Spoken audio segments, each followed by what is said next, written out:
Nagsimula gumulong ang bakbakan ng mga supporter ni na Heart at Pia laban sa isa't isa para ibida at ipamukha kung sino ang mas original sa ganap ng kanilang mga idol.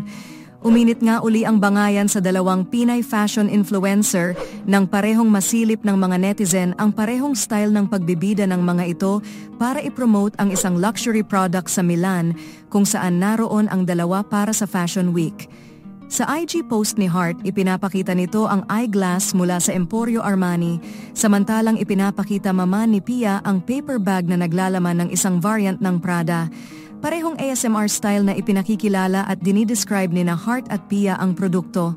Bumanat agad ang mga Heart fans sa post ni Pia at inakusahan muli itong nanggagaya sa style ng presentation ni Heart. Grabe, lahat na lang talaga ng gawin ni Heart, lagi may version niya. Iba obsession niya kay Heart, scary.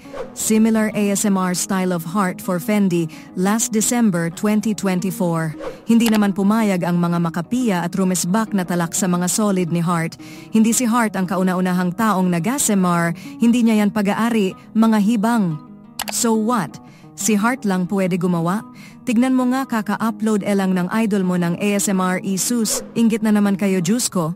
Pinusuan at nagbardagulan din ang fans ng dalawa sa isa pa nilang post na parehong nakasuot ng boots sa kanilang mga rampa. Ibinibida ng magkabilang kampo kung sino sa dalawa ang mas maangas, mas magandang magdala ng style or sinasabing who wore it better.